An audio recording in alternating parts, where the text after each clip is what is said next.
السلام عليك يا مظلوم، السلام عليك يا عطشان.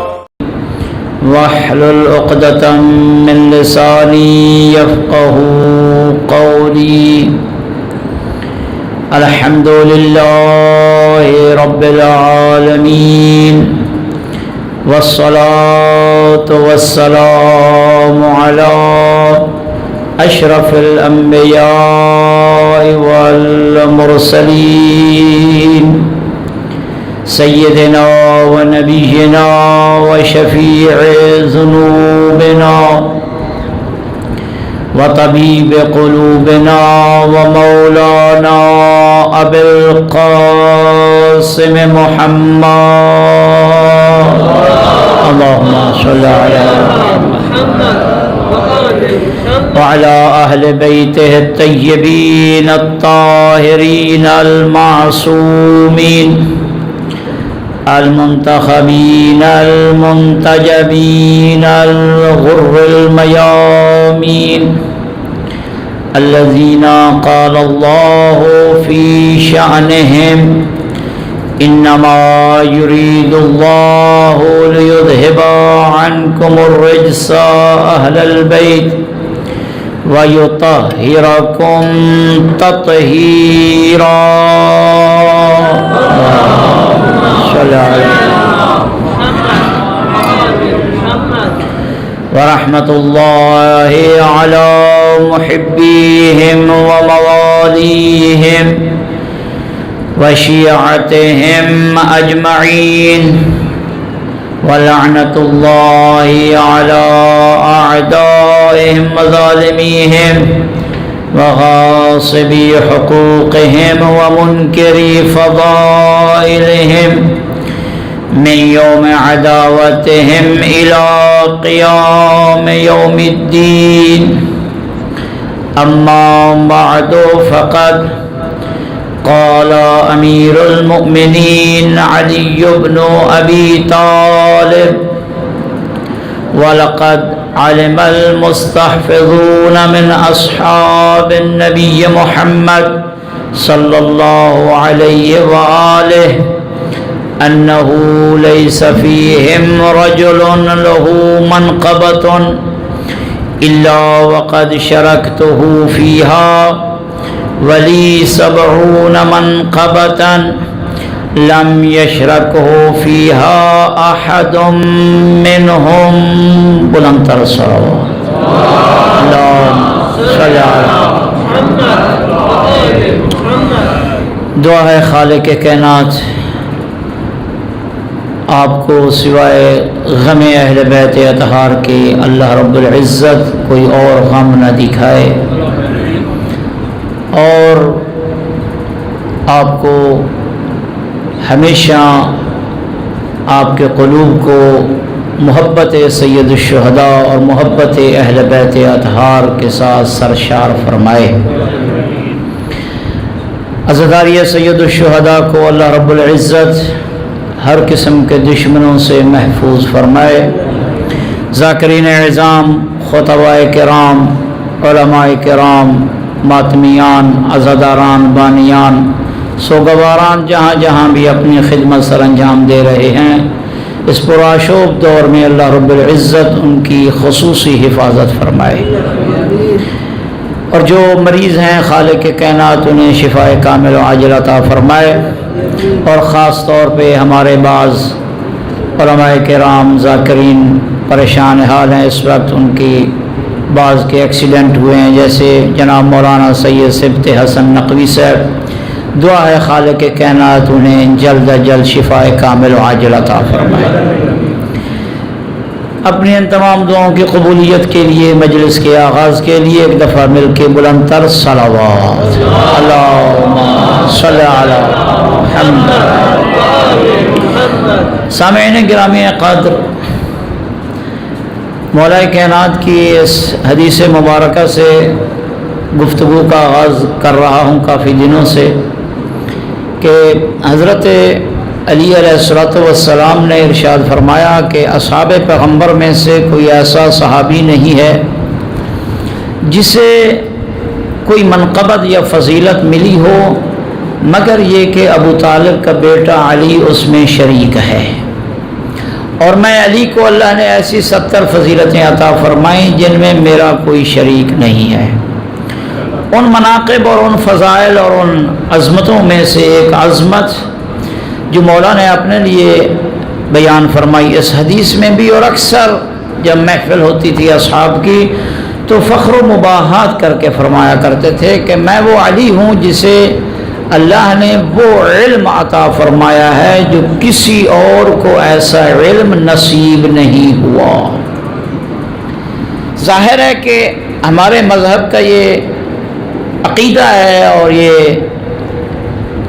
ہمارے مکتب تشیع کی خصوصیات میں سے ہے کہ ہم ائمہ اطہار علیہم السلام کو امامت کے درجہ پہ جو مانتے ہیں وہ کسی رشتہ داری کی بنیاد پر تو یقیناً نہیں مانتے ہیں، اور اللہ نے بھی انہیں جو یہ منصب عطا فرمایا ہے یہ بھی کسی اللہ کے حبیب رسول کے ساتھ رشتہ داری کی بنیاد پر نہیں ہے، بلکہ وہ چند فضائل اور خصوصیات کی بنیاد پر ہے، معیار کی بنیاد پر ہے، جس معیار پر یہ اہل بیت اترے تب اللہ نے ان کو اپنی خلافت اور ولایت کا مستحق قرار پایا۔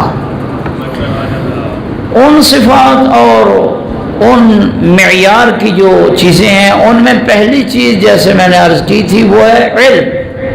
اہل بیت اطہار کے پاس وہ علم ہے جو علم باقیوں کے پاس اس طرح کا علم نہیں ہے، نہیں ہے کہ اتنا علم نہیں ہے، جیسے میں نے پہلے بھی عرض کیا تھا، نہیں، اہل بیت کے پاس جس طرح کا علم ہے اس طرح کا علم باقیوں کے پاس نہیں ہے، اور یہ بات طے ہے چونکہ باقی جو ہیں وہ دنیا میں پڑے ہیں اور اہل بیت اطہار جو ہیں وہ لوح محفوظ سے پڑے ہیں۔ باقیوں کے علم میں ظن اور گمان پایا جاتا ہے، اہل بیت اطہار کا علم قطعی اور یقینی اور حق الیقین اور عین الیقین کی منزل پر ہوتا ہے۔ تبھی مولا کائنات نے یہ ارشاد فرمایا اپنے سینے پہ ہاتھ رکھتے ہوئے، فرمایا کہ لو کشف لی الغطاء لما ازددت یقینا، اگر میں علی کے سامنے سے اگر کوئی حق اور میرے درمیان پردہ ہے بھی صحیح اور اس پردے کو ہٹا دیا جائے پھر بھی میں علی کے یقین میں اضافہ نہیں ہوگا، چونکہ میں علی اس منزل یقین پر فائز ہوں جس کے بعد کوئی اور منزل نہیں ہے۔ تو یہ علم جو اہل بیت اطہار علیہ السلام کو ملا یہ علم ایک خاص نوعیت کا علم تھا اور یہ علم ہے، اور یہی معیار ہے ایک امت کی رہنمائی کے لیے، امت کی رہبریت کے لیے، امت کی قیادت کے لیے۔ اور اس کے ساتھ ساتھ جو آج مجھے آگے مجلس کو لے کر جانا ہے وہ یہ ہے کہ قرآن مجید امت نے مانا، اور امت قرآن مجید کے بارے میں یہ نظریہ رکھتی ہے کہ قرآن مجید میں ہر قسم کی چیز کے بارے میں ذکر ہوا ہے، قرآن میں ہر چیز کا ذکر پایا جاتا ہے، ہر علم قرآن مجید میں موجود ہے، لیکن امت نے ساتھ ساتھ اس بات کے ماننے سے پس پیش کیا ہے کہ جو اہل بیت اطہار پیغمبر اکرم صلی اللہ علیہ وآلہ وسلم کی اس حدیث ثقلین کی روح سے قرآن کے ساتھی ہیں، چونکہ حدیث میں ہے کہ انی تارک فیکم الثقلین کتاب اللہ وعطرتی اہل بیتی، میں آپ میں دو گراں قدر چیزیں چھوڑ کے جا رہا ہوں، ایک ہے قرآن مجید اور ایک ہے میری عطرت یعنی اہل بیت اطہار۔ جب یہ دونوں اکٹھے ہیں ان میں جدائی نہیں ہے، ما ان تمسکتم بہما لن تضلوا بعدی ابدا، جب تک آپ ان دونوں سے جڑے رہو گے میری امت کے لوگوں، مصطفیٰ فرما رہے ہیں، اس وقت تک آپ گمراہ نہیں ہوں گے۔ تو اگر قرآن کا ساتھی اہل بیت اطہار ہیں اور قرآن کے قرین اہل بیت اطہار ہیں، یعنی ان کے ساتھ ذکر ہونے والی ہستیاں اہل بیت اطہار علیہم الصلوۃ والسلام ہیں، تو پھر یہ بات ماننی پڑے گی امت کے ہر فرد کو کہ جس طرح قرآن مجید کے ان 2 جلدوں میں ہر چیز کا علم پایا جاتا ہے، پھر اس قرآن کے جو وارث ہیں اور جنہیں مصطفیٰ نے قرآن کے ساتھ ذکر کر کے فرمایا ہے، ان کے قلوب میں بھی، ان کے صدور میں بھی ہر چیز کا علم پایا جاتا ہے۔ محمد و آل محمد صلی اللہ اللہم صلی علی محمد وآلہ۔ اور یہ قرآن مجید اپنے بارے میں خود کہہ رہا ہے کہ لا رطب ولا یابس الا فی کتاب مبین، کہ اس کتاب میں ہر خشک اور تر کا ذکر ہے۔ خشک و تر ایک مبالغہ کی گفتگو ہوتی ہے، یعنی جو اگر کسی کو سمجھانا ہو کہ میرے پاس ہر چیز ہے، یعنی خشک و تر ہے، یعنی قرآن مجید میں ہر وہ چیز جس کی امت کو ضرورت تھی اور ضرورت ہے اور ضرورت ہوگی قیامت تک، ہر اس چیز کا علم پھر ماننا پڑے گا جو وارثان قرآن ہیں، جو عطرت اہل بیت اطہار ہیں، ان کے پاس بھی وہ علم پایا جاتا ہے۔ ورنہ یہ حدیث ثقلین جو کہ اتنے صحابیوں نے اور اتنے راویوں نے اسے نقل کی ہے، اس حدیث کی تکذیب لازم آتی ہے، اور یہ حدیث ایسی ہے جو متواتر احادیث میں سے ہے، یعنی جسے سنیوں نے بھی نقل کیا ہے اور شیعوں نے بھی اس حدیث کو نقل کیا ہے۔ تبھی تو قرآن مجید نے جس طرح اپنے بارے میں فرمایا کہ لا رطب ولا یابس الا فی کتاب مبین، ہر خشک و تر کا ذکر میں قرآن کے اندر ہے۔ امام کے بارے میں بھی فرمایا وَكُلَّ شَيْءٍ أَحْصَيْنَاهُ فِي إِمَامٍ مُبِينٍ، ہم نے ہر چیز کو جمع کر دیا ہے امام مبین کے سینے میں۔ جب یہ آیت نازل ہوئی اس وقت جناب پیغمبر اکرم صلی اللہ علیہ وآلہ وسلم کے پاس اصحاب موجود تھے، جو پہلی 2 گراں قدر شخصیات ہیں صحابہ کرام کی، وہ تشریف فرما بھی تھے۔ ان میں سے، ان صحابی میں سے ان 2 بزرگوں نے اس آیت کے نازل ہونے کے بعد پیغمبر اکرم سے پوچھا کہ یا رسول اللہ، اللہ فرما رہا ہے کہ ہم نے تمام کل شیء، ہر چیز کو محصور کر دیا ہے، شمار کر دیا ہے، جمع کر دیا ہے فی امام مبین، امام مبین میں۔ حل هو التورات، کیا وہ امام مبین تورات ہے؟ بات اس امت کی رہنمائی کے لیے ہو رہی ہے، اس امت کی رہنمائی کے لیے کتاب قرآن آ بھی چکی ہے، تورات و انجیل پہلے سے ہی وہ منسوخ ہو چکی ہیں، لیکن وہ ابھی بھی وہی کھڑے ہیں۔ کہتے ہیں حل هو التورات، کیا وہ امام مبین جو اس آیہ مجیدہ میں ذکر ہوا اس سے مراد تورات ہے؟ حضرت نے ارشاد فرمایا اللہ، نہیں، اس سے مراد تورات نہیں ہے۔ پھر یہ بزرگوار کہنے لگے حل هو الانجیل، حضرت نے فرمایا نہیں۔ حل هو الزبور، فرمایا نہیں۔ پھر کہنے لگے حل هو القرآن، امام مبین سے مراد قرآن ہے، حضرت نے ارشاد فرمایا نہیں، اس سے مراد قرآن ہے۔ البتہ بعض مفسرین نے اس امام مبین سے قرآن مراد لیا ہے، حضرت نے فرمایا نہیں، اس سے مراد قرآن ہے۔ جب انہوں نے تورات کا پوچھا حضرت نے نفی فرمائی، انجیل کا پوچھا حضرت نے نفی فرمائی، زبور اور قرآن کا پوچھا حضرت نے نفی فرمائی۔ اچانک مسجد نبوی سے نمودار ہوئے مولا کائنات علی ابن ابی طالب علیہ السلام، اللہم صلی علی محمد وآلہ۔ حضرت نمودار ہوئے، مسجد میں داخل ہوئے، ان کا سوال قرآن پر ختم ہوا تو پاک پیغمبر نے ارشاد فرمایا کہ جو امام اس آیت میں ذکر ہوا ہے ھذا هو الامام الذي اخفى الله علمه في قلبه، یہ وہ امام ہے جس کے سینے میں اللہ نے اپنے علوم کو مخفی کر دیا ہے۔ اور یہی وجہ ہے کہ حضرت امام محمد باقر علیہ السلام سے یہ روایت ہے، حضرت نے ارشاد فرمایا ہمارے پاس جو علم ہے وہ علم قرآن مجید سے ہے۔ یہ ایسی بات نہیں ہے کہ ہمارے پاس علم جو ہے کہیں اور جگہ سے ہے، ہمارے علم کا مرکز اور محور ذات کردگار ہے، پروردگار ہے، اسی سے ہمارا علم ہمیں ملا ہے اور اس علم میں اضافہ بھی ہوتا رہتا ہے۔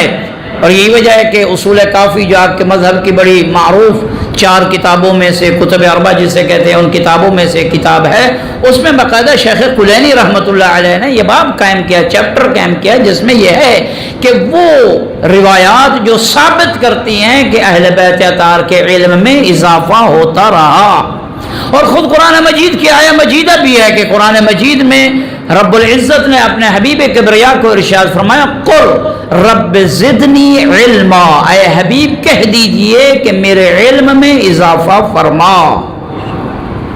تو اس سے ثابت ہوتا ہے کہ مصطفیٰ کا علم بھی اس میں اضافہ ہوتا رہا، ورنہ اس دعا کے بارے میں یہ حکم دینے کا کوئی معنی نہیں رکھتا ہے۔ تو پاک پیغمبر کے اس بیٹے حضرت امام محمد باقر علیہ السلام ایک دن ممبر پہ تشریف فرما ہے، حضرت ارشاد فرماتے ہیں انی لا اعلم ما فی السماوات و ما فی الارضین، جو کچھ آسمانوں میں ہے میں اس کے بارے میں بھی جانتا ہوں، جو کچھ زمینوں میں ہے میں اس کے بارے میں بھی جانتا ہوں، وما فی الجنت وما فی النار، جو کچھ جنت میں ہے اس کے بارے میں بھی میں باقر العلوم جانتا ہوں، جو کچھ جہنم میں ہوگا اس کے بارے میں بھی میں باقر العلوم جانتا ہوں، وَإِنِّي أَعْلَمُ مَا كَانَ وَمَا هُوَ كَائِنٌ وَمَا سَيَكُونُ إِلَى يَوْمِ الْقِيَامَةِ، جو سابقہ امتوں میں ہوا اس کے بارے میں بھی مجھے علم ہے، جو ابھی ہو رہا ہے اس کے بارے میں بھی مجھے علم ہے، جو قیامت تک ہوگا باقر العلوم کو اس کے بارے میں بھی علم ہے۔ دنیا والوں، اے مکتب تشیع میں آنے والوں، آپ کو ایسے امام نصیب ہوئے ہیں جنہیں حال کا فقط علم نہیں، ماضی کا بھی علم ہے، حال کا بھی علم ہے، مستقبل کا بھی علم ہے، اور مستقبل قیامت تک آنے والے حالات کا علم ہے۔ جب دیکھا حضرت نے یہ بیان فرمایا تو اس وقت کچھ لوگوں کے چہرے جو ہیں وہ کچھ اور انداز سے وہ سمجھنے لگ گئے یہ بات کہ یہ کیسے پاک پیغمبر کا یہ بیٹا کہہ رہا ہے کہ ہمارے پاس سابقہ امتوں کا بھی علم ہے، ابھی والا بھی علم ہے، قیامت تک آنے والے حالات کا بھی علم ہے۔ یعنی اس کا مطلب تو یہ ہے کہ یہ نعوذ باللہ اللہ ہیں، ان کے پاس ہر چیز، چونکہ ہر چیز کا علم اللہ کے پاس ہے، ہر چیز کا علم اللہ کے پاس ہے، اور اللہ جنہیں دینا چاہے اس میں کنجوسی نہیں ہے، لیکن وہ ظرف دیکھتا ہے۔ تو اسے جب یہ کچھ وسوسہ ہونے لگ گیا، ظاہر خطیب کے لیے، ایک متکلم کے لیے ضروری ہوتا ہے کہ جب مجمع میں کوئی غلط فہمی پیدا ہو رہی ہو تو وہ دور کرنی چاہیے۔ اور آج بھی ہمارے جو اندر مسائل پیدا ہوئے ہیں، ہمارے سٹیج سے یا اور جگہوں پہ سے جو مسائل پیدا ہوئے ہیں یا ہو رہے ہیں، وہ یہی متشابہ گفتگو کی وجہ سے ہوئی ہے کہ جس گفتگو میں 2 قسم کے معنی لیے جا سکتے ہیں، ان معانی کو واضح طور پہ بیان نہیں کیا گیا، پھر بعد میں مسائل پیدا ہوتے ہیں، پھر وہ آ کے کہتا ہے کہ میری مراد یہ تھی، یہ نہیں تھی۔ بھائی پہلے سے اپنی مراد کو واضح کرو، آپ ایک ہیں، ایک کو نقصان ہو جائے تو یہ برداشت ہو سکتا ہے، لیکن ایک کی وجہ سے کروڑوں اور اربوں پہ مشتمل قوم کو کوئی نقصان ہو، اس کے بارے میں اہل بیت اطہار نے ہمیں شدت سے منع فرمایا ہے۔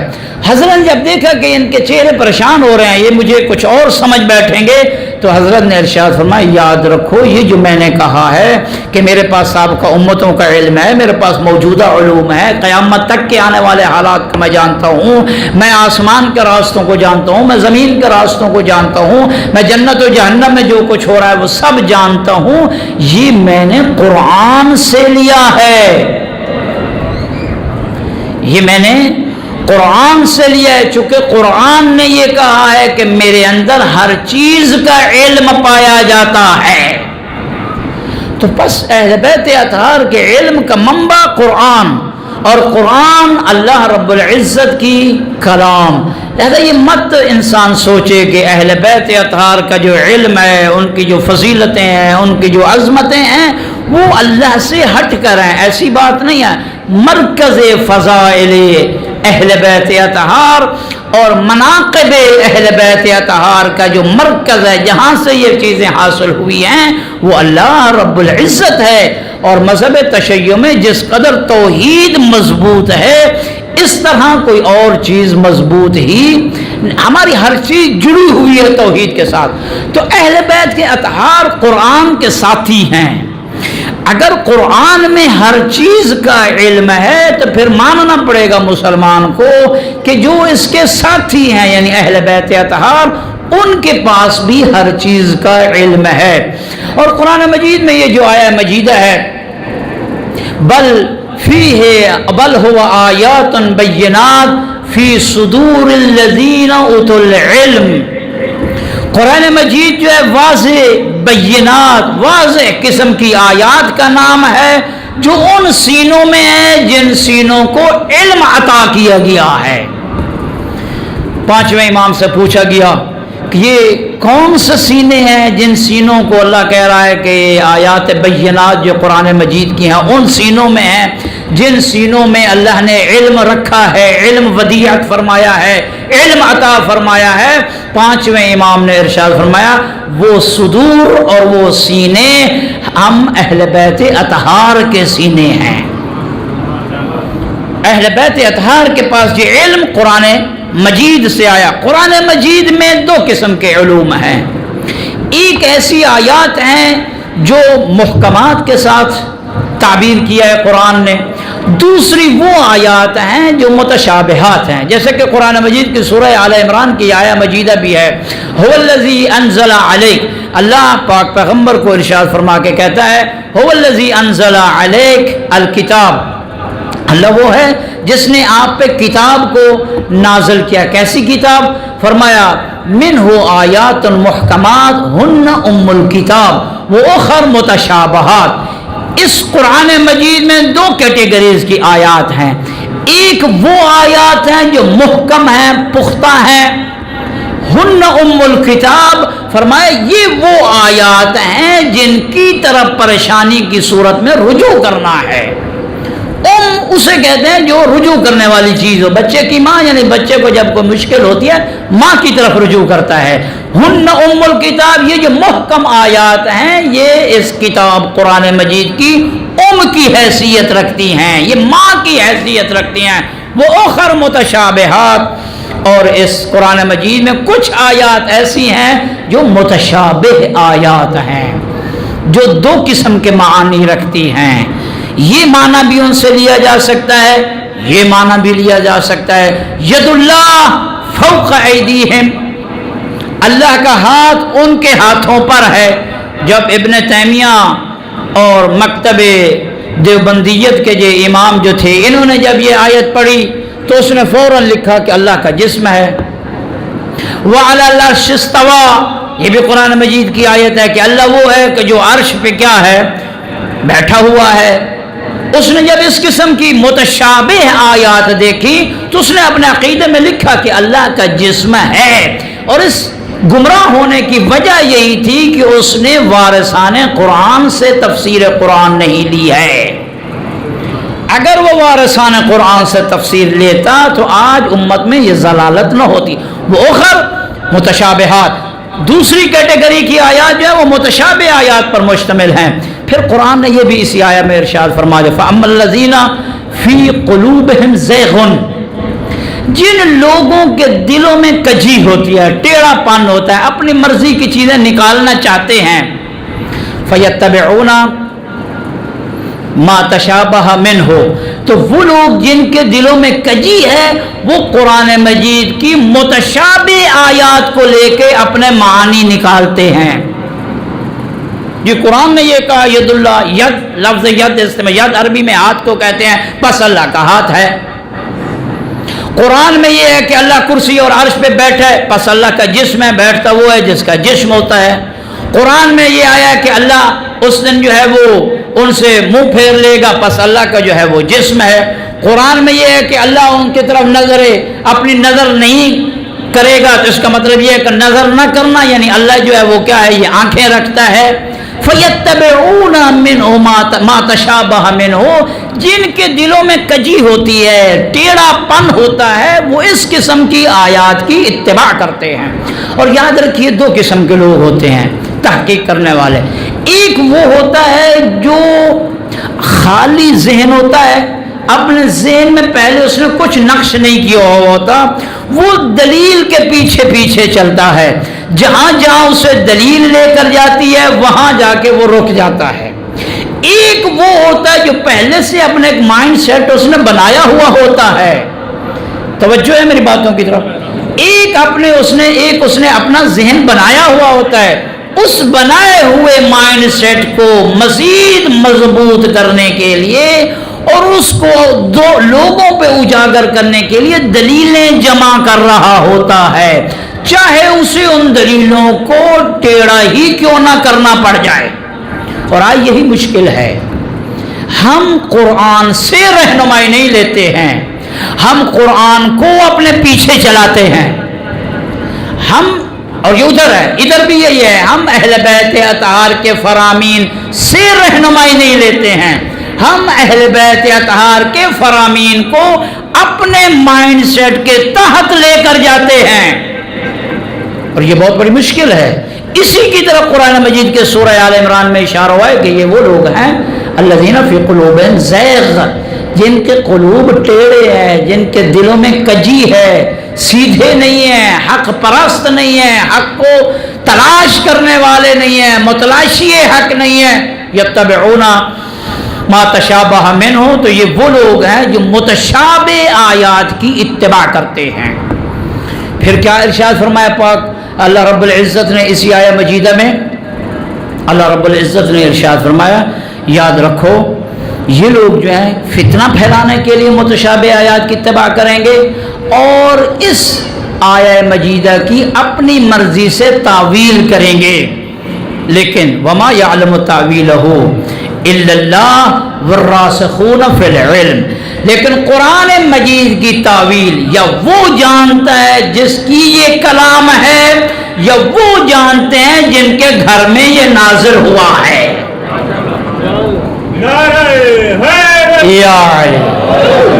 قرآن مجید کی تعویلات وہ جانتا ہے جس کی یہ کلام ہے، اور وہ جانتا ہے جس کے پاس یہ قرآن مجید نازل ہوا ہے۔ میرے عزیزوں، میرے دوستوں اور بزرگوں، کرام قدر سامعین، ہمیں قرآن مجید لینا ہے تو ان سے لینا ہے جن کے گھر میں یہ قرآن نازل ہوا، جن کے پاس یہ قرآن تھا، وہی اس قرآن مجید کی تفسیر کو بہترین جانتے ہیں۔ اس لیے ایک شخص آیا حضرت امام جعفر صادق علیہ السلام کی خدمت میں،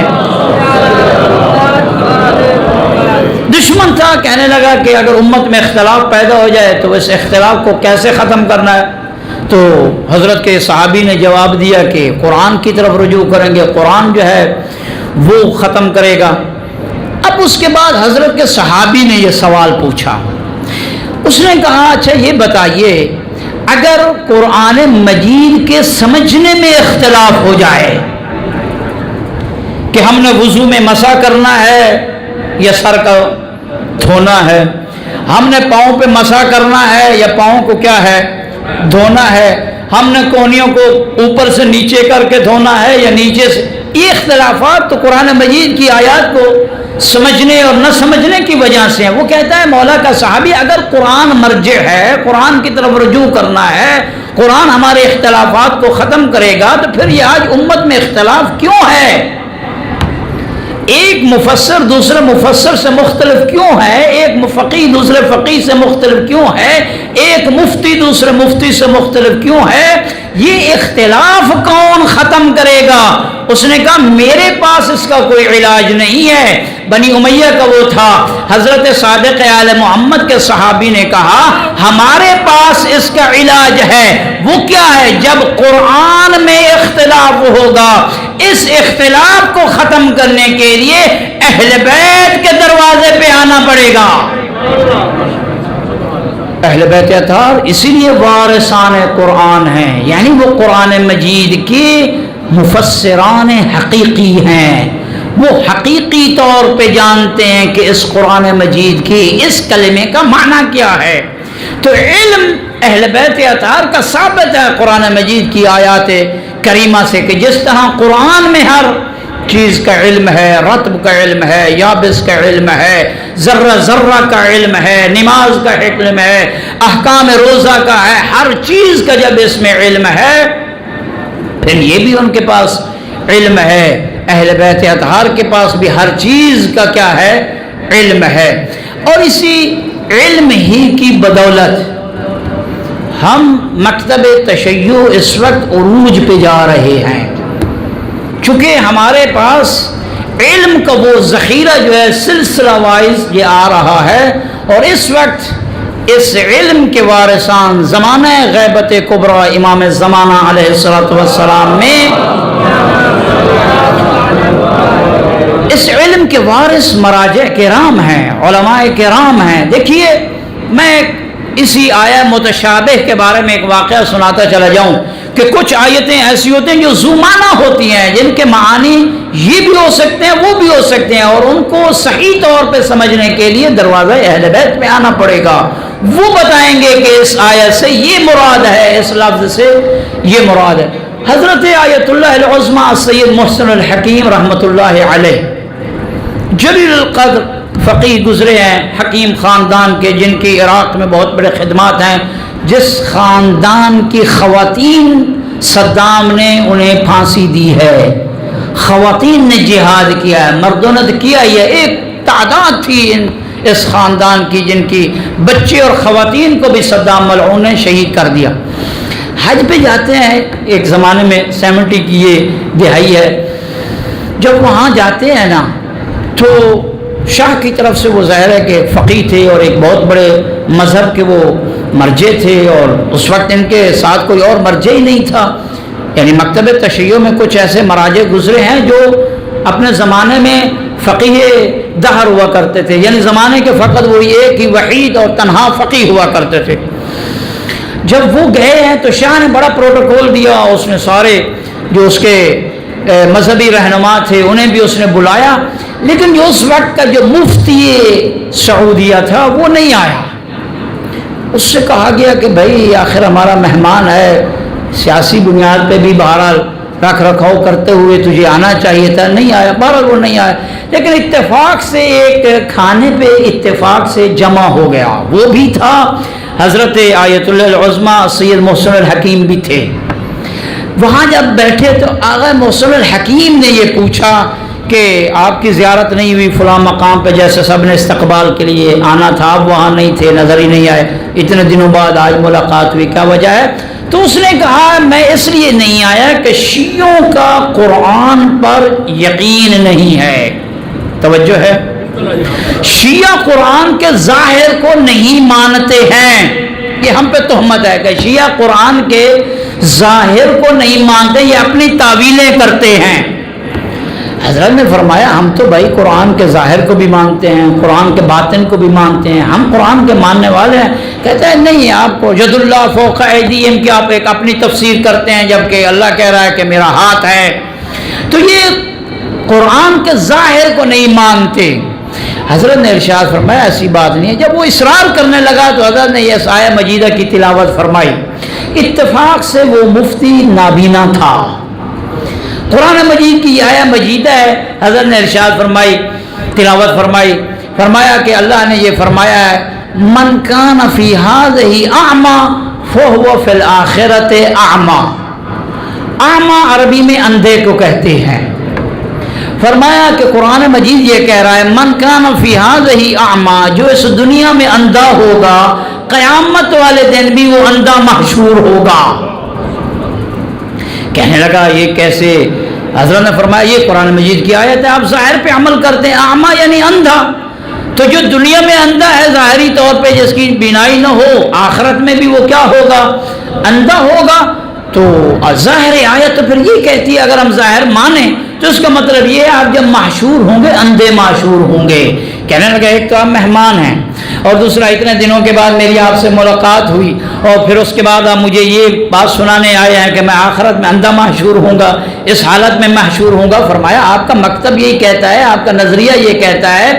فرمایا کہ پھر اب ماننا پڑے گا یہاں اعمیٰ کا ظاہری معنی نہیں ہے،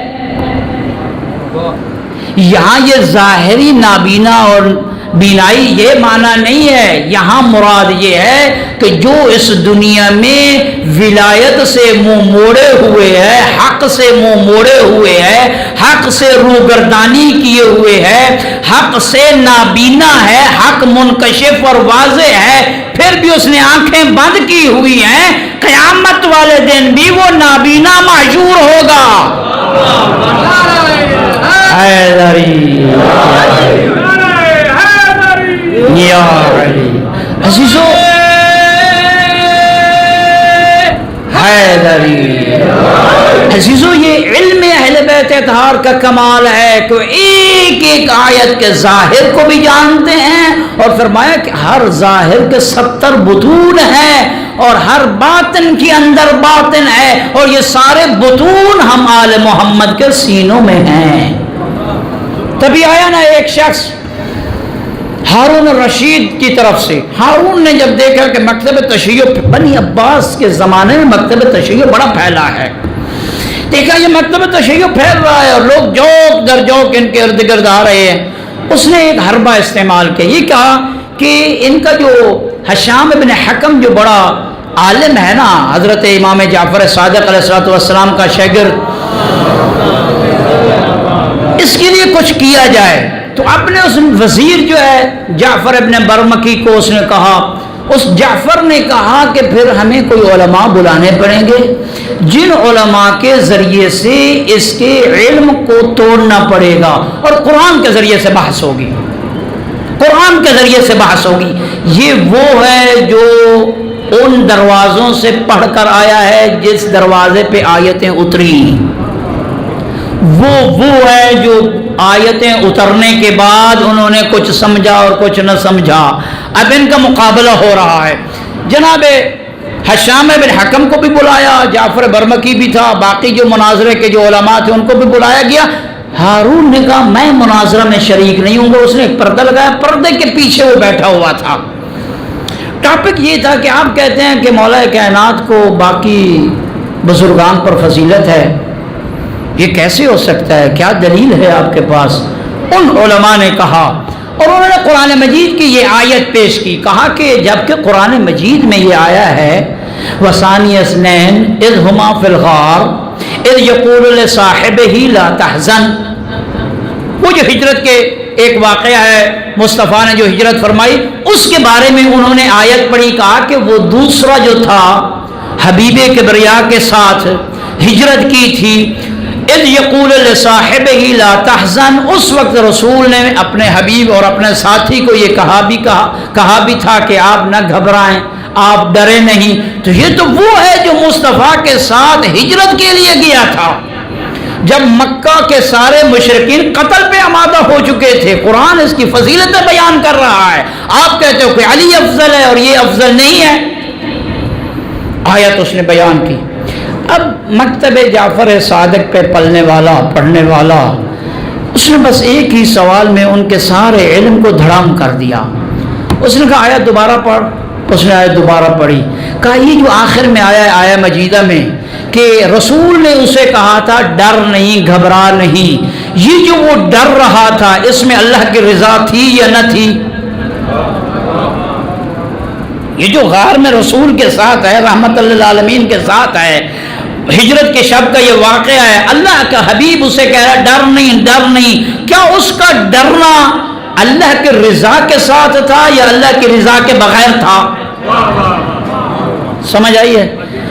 اس نے چپ رہا، پھر اس نے سوال آگے بڑھایا، کہنے لگا کہ اگر تو یہ اللہ کی رضا کے ساتھ تھا، یعنی اس کا ڈرنے میں اللہ کی اطاعت اور فرما برداری تھی، تو مصطفیٰ اسے روک کیوں رہے ہیں؟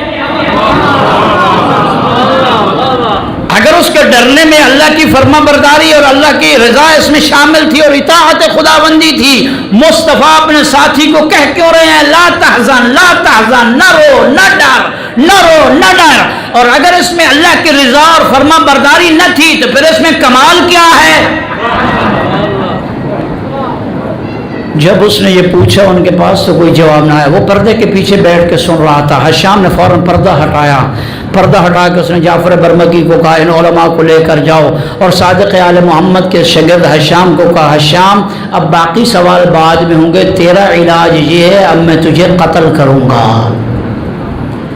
حشام نے یقیناً یہ کہا ہوگا کہ اگر مکتب اہل بیت کی ترویج میں جان جاتی ہے تو حشام ایک نہیں ہزاروں حشام حاضر ہیں۔ عزیزو یہ قرآن مجید کا کمال جو ہے اور قرآن مجید کا جو علم ہے اور علوم اور معارف ہیں، یہ فقط اور فقط حضرت علی اور اولاد علی کے پاس ہے۔ وہاں سے کوئی موتی ملے ہیں کسی مکتب کو تو وہ مکتب مکتب تشیع ہے، وہ مذہب مذہب تشیع ہے۔ تو ہمارے اہل بیت اطہار کا ترہ امتیاز اور ان کی خصوصیات اسی میں ہیں کہ وہ علماء تھے اور علماء ہیں، تبھی وہ اس امت کی رہبریت، امت کی قیادت اور امت کی حاکمیت اور امت کے رہنما بننے کے مستحق تھے اور مستحق ہیں۔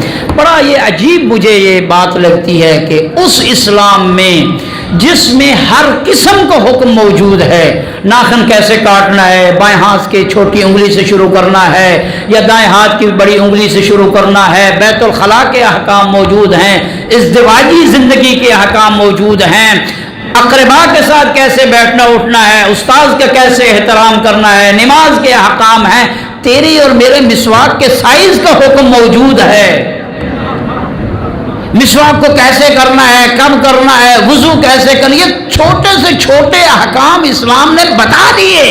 اور اسلام میں یہ تصور ہی نہیں ہے کہ مسلمانوں کے حکمرانی کا حقدار کون تھا۔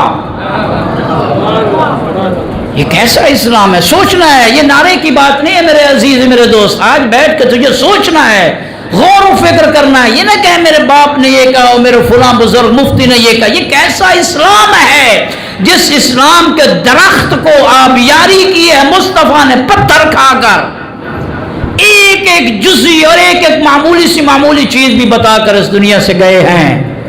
سفر کرنا ہے تو کیسے کرنا ہے، یہ دعا پڑھنی ہے، اس میں سلامتی ہے، بیت الخلاء میں جانا ہے تو پہلا قدم کون سا رکھنا ہے، سونا ہے تو کس کروٹ میں سونا ہے، کس کروٹ میں نہیں سونا ہے، اور نہیں ہے تو اس امت کی حاکمیت کا تصور نہیں ہے، نہیں بتایا تو اس امت کا رہنما کون ہے یہ نہیں بتایا، یہ امت پر چھوڑ دیا۔ نہیں میرے دوستو عزیز اور بزرگوں، مکتب سید الشہداء اسی امامت اور حاکمیت کے تصور کو اجاگر کرنے کے لیے ہے۔ ہم آج بھی یہ بتانے کے لیے اکٹھے ہوئے، یاد رکھو 61 ہجری میں سید الشہداء کا یہ پیغام آج تک جاری ہے، جب حضرت نے ارشاد فرمایا مثلی لا یبایع مثلا، مجھ جیسا یزید جیسے کی کبھی بیعت نہیں کر سکتا۔ مجھ جیسا 61 ہجری میں اگر میں حسین ابن علی ہوں، ادھر سے ہندا کا پوتا یزید ہے، بیعت نہیں ہوگی۔ کسی زمانے میں کوئی اور ہو جو میری ترجمانی کر رہا ہو، وہ اس کے ہاتھ پہ ہاتھ نہیں رکھے گا جو یزیدی افکار کی ترجمانی کر رہا ہوگا۔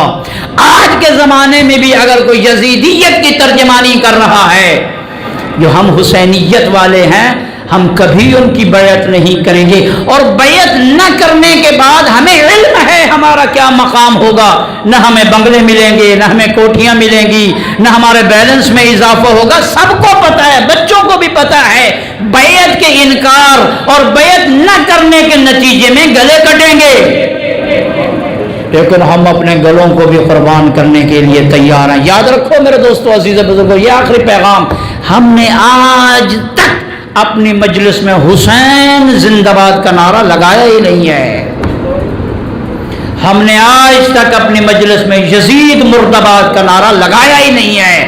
ہم نے تو نعرہ ہی وہ لگایا جس نعرے میں یہ پیغام ہے کہ حسین ایک فکر کا نام ہے، یزید ایک فکر کا نام ہے، حسین ایک پیغام کا نام ہے، یزید ایک پیغام کا نام ہے۔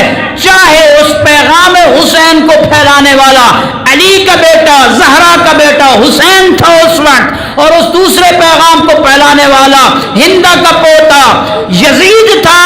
تو ہمارا بھی آج یہی نعرہ ہے، اپنی مجلسوں میں اگر ہم نعرہ لگاتے ہیں تو یہی نعرہ لگاتے ہیں، حسینیت زندہ باد، یزیدیت مردہ باد۔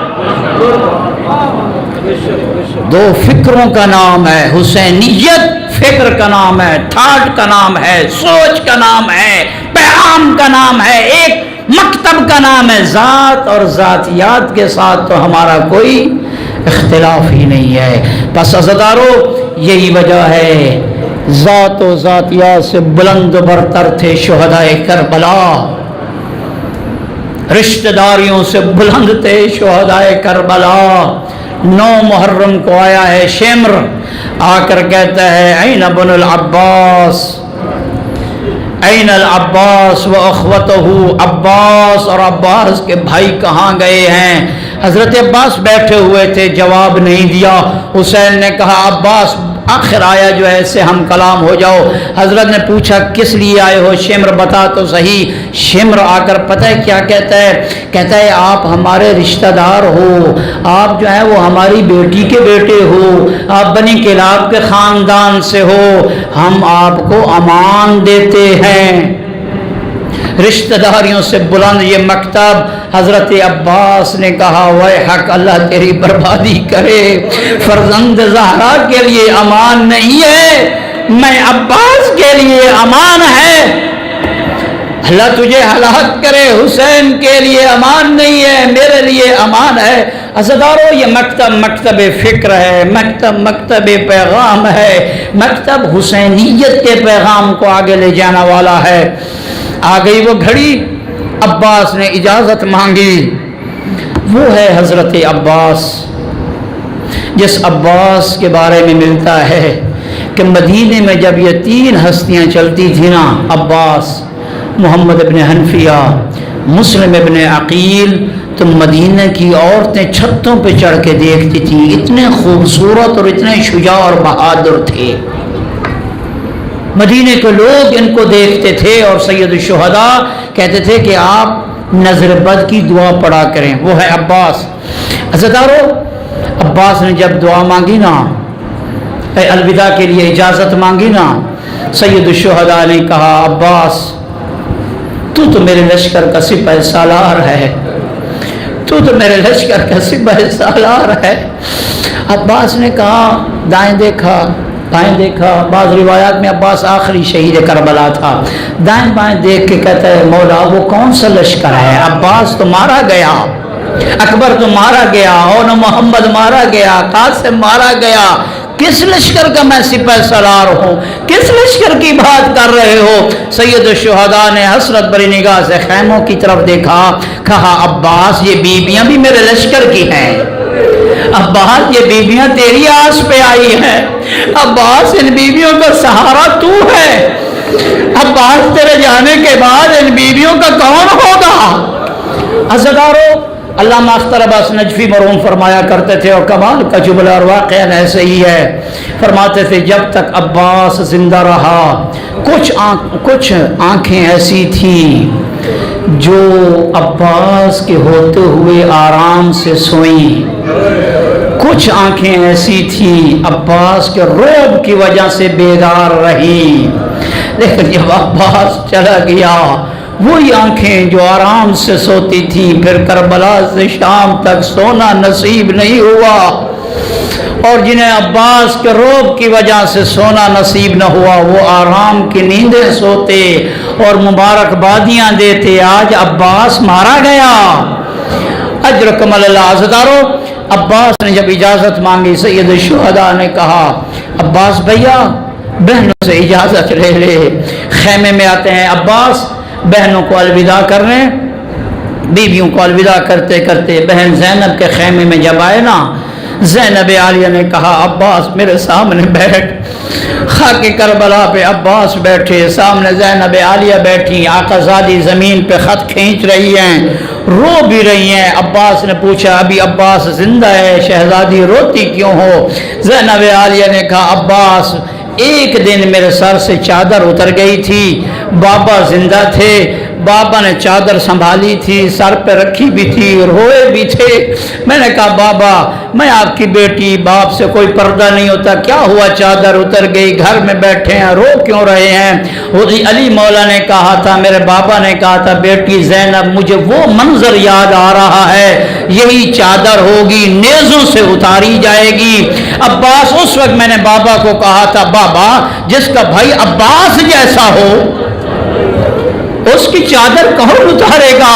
عباس کو کہا زینب نے، عباس آج مجھے پتا چل گیا، جب تم موت کی اجازت لینے آیا ہے آج مجھے پتا چل گیا، زینب کے پردے بھی اتریں گے، خیمے بھی جلیں گے، لوگ خیموں میں بھی داخل ہوں گے، ہمیں تماچے بھی پڑیں گے۔ اجرکم اللہ۔ عباس نے کہا ابھی بھی اجازت دیجئے، دیکھ نہیں رہے بچے اللہ تش کی آوازیں پکار رہے ہیں۔ سکینہ آتی ہے، کہتی ہے چچا اگر جہاد کے لیے جا رہے ہو نا مجھ پہ ایک منت لگاؤ، میرا اصغر پیاسا ہے۔ مشکیزہ اٹھا کر دیا عباس کو، یہ مشکیزہ تو بھر کے لے آؤ۔ عباس نے مشکیزہ سنبھالا، عباس جا رہے ہیں معرکہ کی طرف، مقتل کی طرف۔ سکینہ نے چند بچوں کو جمع کیا، بچوں کو جمع کر کے سکینہ نے کہا جام ہاتھ میں لو اور دعا بھی مانگو میرا عباس سلامتی سے آ جائے، میں پہلے آپ کو پلاؤں گی، میں پہلے آپ کو پلاؤں گی۔ عباس گئے، بہترین قتال فرما رہے تھے، قتال الابطال، بہادروں کی طرح جنگ لڑ رہا تھا عباس۔ عباس نے بہادروں کی طرح جنگ لڑی، عزادارو ایک ظالم آگے بڑھا، عباس کا دایاں بازو قلم کیا، پھر بایاں بازو قلم کیا، پھر اس کے بعد ایک ظالم نے پیشانی پہ گرز مارا، عباس کے بازو قلم ہو چکے تھے، دفاع نہ کر سکتے تھے، پھر ایک ظالم آگے بڑھا، اس نے تلوار سے عباس کے سر کو شگافتہ کیا، عباس کے سر کا شگافتہ ہونا تھا، زین پہ عباس سنبھل نہ سکے، زمین کربلا پہ آئے۔ میں یہ کہا کرتا ہوں جو بلندی سے پستی کی طرف آئے ہاتھوں کا سہارا لیتا ہے، عباس تیرے ہاتھ تو قلم ہو چکے تھے، جب کربلا کی خاک پہ آئے کس کے سہارے سے اترے ہوں گے؟ تبھی تو امام زمانہ زیارت ناہیہ میں فرماتے ہیں او میرا سلام عباس پر، جب زین سے زمین کربلا پر آیا بازو کٹے ہوئے تھے کرنے لگ گئے، عباس نے کہا السلام علیکہ یا اخا، بھیا حسین میرا آخری سلام ہو۔ عزادارو حسین ابن علی کو بلایا عباس نے جب بلایا نا، حضرت امام حسین عباس کے لاشے پر گئے، کیسے گئے؟ وہاں جب گئے تو ایک بیان کیا، کہا الان ان کا سر ظہری، عباس میرے کمر کا توڑ، میری کمر کا زور ختم ہو گیا، اور میرا مان عباس، میری آس عباس۔ عزادارو ابھی رمق حیات باقی تھے، بس آخری روایت رحمت تمام، ابھی رمق حیات باقی تھے۔ عباس نے کہا حسین مولا میری ایک آنکھ میں خون ہے، دوسری آنکھ میں کربلا کی خاک ہے، جس آنکھ میں خون ہے آنکھ کو صاف کر۔ حسین نے پوچھا کیوں؟ عباس نے کہا اس لیے میں دیکھنا چاہتا ہوں حسین غریب کیسے ہوا۔ اجرکم اللہ، اجرکم اللہ، حسین میری آنکھ سے خون کو صاف کر، میں یہ دیکھنا چاہتا ہوں حسین تو غریب کیسے ہوا۔ پھر تھوڑی دیر کے بعد عباس کی اسی آنکھ سے آنسو آنے لگ گئے۔ حسین نے پوچھا عباس اب روتے کیوں ہو؟ عباس نے درد بھرا جملہ کہا، مولا آپ کو اکبر نے بلایا، آپ اس کے لاشے پہ آئے، قاسم نے بلایا اس کا لاشا اٹھایا، اور محمد کے لاشوں کو اٹھایا، صحابیوں کے لاشوں کو اٹھایا، اور کسی کی لاشے پہ گھوڑے پہ چڑھ کر آئے، کسی کی لاشے پہ پیدل آئے، کسی کی لاشے پہ کوہنیوں کے بل آئے، اور میں نے بھی بلایا میرے لاشے پہ آئے۔ تھوڑی دیر کے بعد آپ کا لاشا ہوگا، کربلا کا لقد صحرا ہوگا، میری آنکھوں کے سامنے وہی منظر ہے، کوئی آپ کے لاشے کو اٹھانے والا نہ ہوگا۔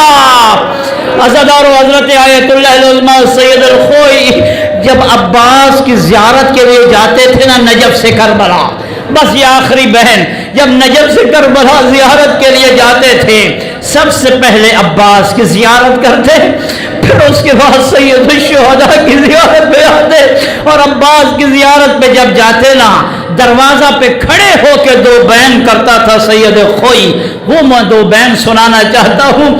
پہلا بین سید خوئی یہ کرتے تھے، السلام علیکہ یا حجاب زینب، ہائے زینب کا پردہ۔ عزادارو یہی وجہ ہے جو بھی جوان شہید ہوا بی بی میں نام لے کے بین کیے، وا اکبر وا قاسم وا اونا وا محمد وا حسین۔ جب عباس شہید ہوا زینب کا یہی بین تھا، وا حجابا، ہائے زینب کا پردہ، ہائے علی زادیوں کے پردے۔ ایک بین یہ کرتے تھے سید خوئی، ہائے زینب کا پردہ میرا سلام۔ دوسرا بین چوکھٹ پہ سر رکھ کے جو کرتے تھے وہ یہ تھا، فرماتے تھے السلام علیکہ یا شباب الحسین، ہائے حسین کی جوانی عباس۔ بس عزادارو علم کی شبیہ آنی ہے، ایک جملہ علم کے لیے، ایک جملہ علم کے لیے سنتے جائیے، علم کو گھروں پہ لگائیے۔ عزادارو جب علم کو سید الشہداء نے اٹھایا، عباس کے لاشے کو رکھا، اب علم عباس اٹھایا، علم بردار کے ہاتھوں میں علم تھا، اسے اٹھایا، علم کی سانگ پہ جگہ جگہ پہ تیروں کے نشان تھے، جگہ جگہ پہ تیروں کے نشان تھے، لیکن اس جگہ پہ کوئی نشان نہ تھا، اور جس جگہ پہ عباس کا پنجہ تھا عباس نے کہا ہوگا مولا بازو قلم ہو جائیں گے، تیرا پرچم سر نگو نہیں ہوگا۔ ماتم حسین